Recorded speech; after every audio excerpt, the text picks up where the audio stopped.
తిరిగి BCN news కి స్వాగతం. ఆషాఢ మాసం సందర్భంగా పశ్చిమ గోదావరి జిల్లా తాడేపల్లిగూడెం మండలం ముత్యాలాంబపురంలోని శ్రీ ముత్యాలమ్మ అమ్మవారి ఆలయంలో శాకాంబరి అలంకరణ ఉత్సవం నిర్వహించారు.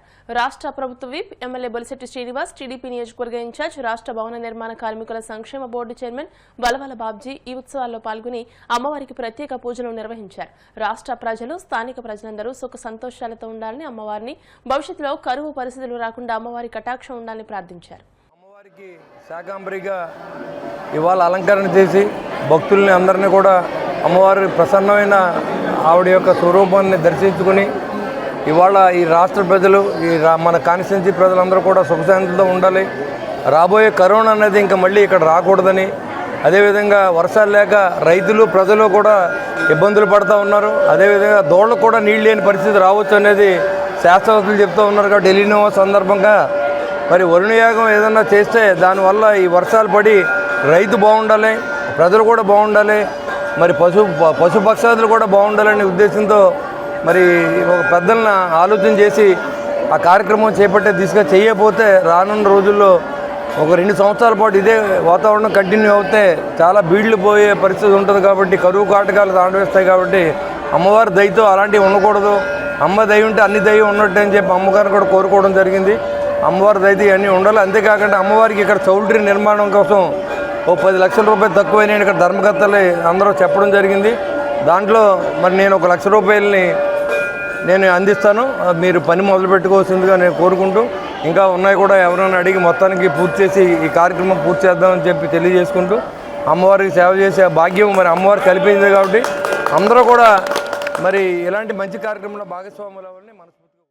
ముత్యాలమ్మ తల్లి ఆశీస్సులు ఈ తాడేపల్లిగూడెం నియోజకవర్గం, అలాగే ఉంగుటూరు నియోజకవర్గ ప్రజలందరికీ కూడా ఆరాధ్య దైవమైన ముత్యాలమ్మ తల్లి వారి ఆశీస్సులు అందరికీ, ప్రజలందరికీ కూడా ఉండాలని, శాకాంబరి అవతారం ఈరోజు ఆదివారం నాడు బ్రహ్మానందరెడ్డి మార్కెట్ వారి సహకారంతో ఈవేళ అత్యంత వైభవంగా అలంకరించడం జరిగింది. ఈ అమ్మవారు నేను చిన్నప్పటి నుంచి చూస్తూ ఉన్నాను. ఇక్కడ ప్రతి ఒక్కళ్ళకి కూడా ఏ కష్టం వచ్చినా మరి వచ్చి అమ్మవారికి చెప్పుకుని మరి ఆవిడ ఆశీర్వాదం పొందిన తర్వాత ఇక్కడ సుభిక్షంగా ఉండే పరిస్థితులు ఉన్నాయని చెప్పి తెలియజేసుకుంటూ, ఏదైతే మరి ఈవేళ మన రైనీ సీజన్లో కూడా మరి రావడం జరగడం లేదు.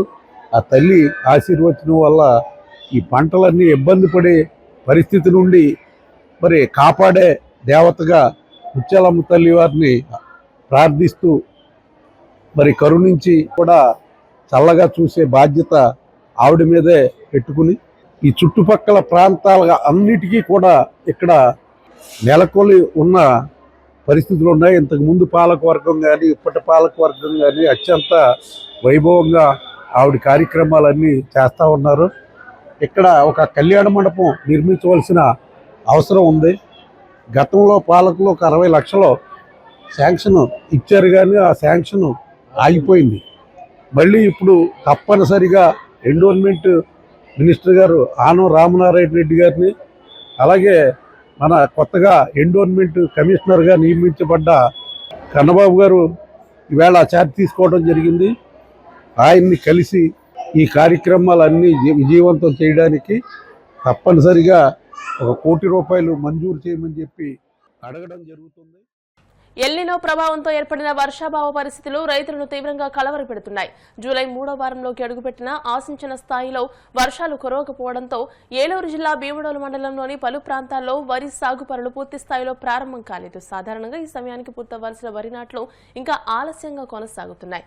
Bhimadolu HP gas company road ఆయకట్టు ప్రాంతంతో పాటు గ్రామంలోని మరికొన్ని చోట్ల సుమారు 100 ఎకరాలకు పైగా వరి నాట్లు ఇంకా పూర్తి కాలేదు. వర్షాల కోసం ఎదురుచూసిన రైతులు చివరకు నీటి లభ్యతను బట్టి ఆలస్యంగా నాట్లు వేయాల్సిన పరిస్థితి ఏర్పడింది. సరిపడా వర్షాలు లేకపోవడం, కాలువలకు తగినంత నీరు అందకపోవడం వల్ల సాగు పనులు మందగించినట్టు రైతులు చెబుతున్నారు. మనం గ్యాస్ కంపెనీ రోడ్డు భీమడోలు ఆయకట్లో వాన లేక నీట్ గా నార్లు పోసి ఉడుతున్నాం. వర్షాలు లేక నీట్ గా మొదలెట్టాం పనులు.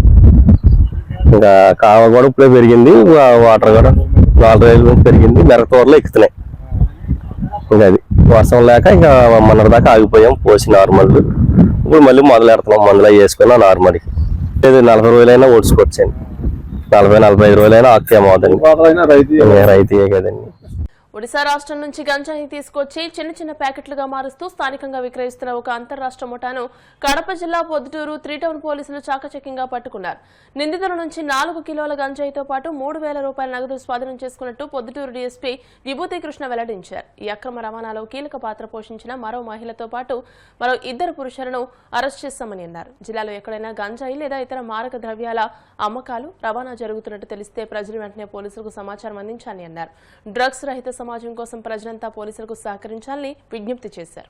సో ఇప్పుడు లాస్ట్ కొంత రోజులాగే నాకు ఇన్ఫర్మేషన్ వచ్చింది, ఇట్లా ఒక 2-3 డ్రగ్స్ స్పెసిఫిక్లీ గాంజా డిస్ట్రిబ్యూషన్ చేయడం, సప్లై చేయడంలో ఇన్వాల్వ్ అయ్యారని మనం వాచ్ పెట్టాము.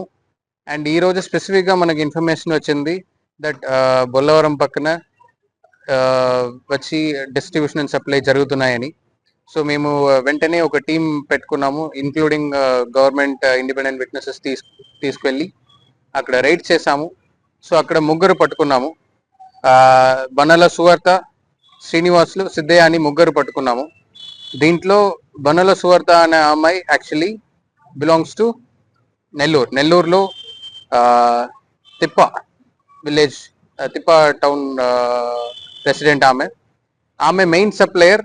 అండ్ 2 మన ప్రొద్దుటూరు వాసి శ్రీనివాసులు అండ్ సిద్ధయ్య అక్కడ నుంచి ఆమెతో నుంచి మెటీరియల్ తీసుకొని ఇక్కడ సప్లై చేస్తున్న బిజినెస్ లో ఉన్నారని మనకు తెలిసింది. సో మనం వెంటనే అన్ని శాంపుల్స్ సీజ్ చేసి అండ్ మనం 3,000 క్యాష్ కూడా సీజ్ చేసాము. ఇది 4 kg శాంపుల్, 4 kg మాకు దొరికింది కాబట్టి ఇంటర్మీడియట్ క్వాంటిటీ అని వస్తుంది. ఇప్పుడు NDPS యాక్ట్ లో generally ganja 1 kg to 20 kg అంటే ఇంటర్మీడియట్ క్వాంటిటీ అని చెప్తాము. సో NDPS 20B2B అని ఒక సెక్షన్ ఉంటుంది, దాంట్లో మనం కేసు కూడా ఫైల్ చేసాము.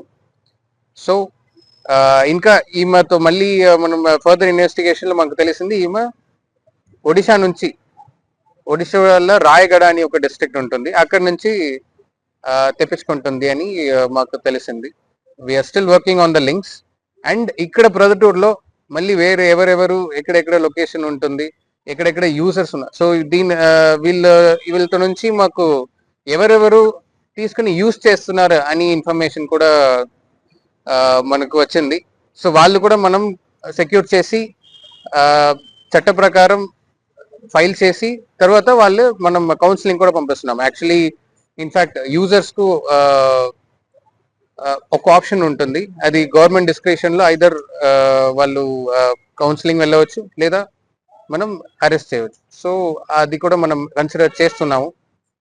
అండ్ మళ్ళీ ఇంకా ప్రొద్దుటూరులో ఎవరెవరు సప్లయర్స్ ఉన్నారు, ఎవరెవరు ఇస్తున్నాము. సో ఇప్పుడైతే 4 kg ganja worth around commercially worth around 2.5 lakhs and 3,000 rupees cash లో మనం సీజ్ చేసాము అండ్ కేసు కూడా ఫైల్ చేసాము. వార్తలు ముగించే ముందు ముఖ్యాంశాలు మరోసారి. వైసీపీ హయాంలో చంద్రబాబుపై కేసులు పెట్టడమే పనిగా పెట్టుకున్నారంటూ వర్మ ఫైర్. అక్రమ కేసులు పెట్టి రాక్షసానందం పొందాలని చూస్తారని ధ్వజం.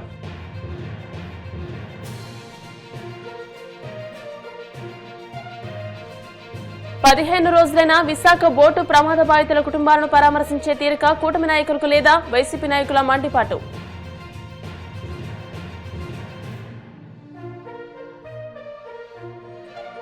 కూటమి ప్రభుత్వం అన్నదాతలను గాలికి వదిలేసిందన్న వైసీపీ నేత నాగిరెడ్డి. రైతుకు చెల్లించవలసిన బకాయిలు తక్షణమే చెల్లించాలని డిమాండ్.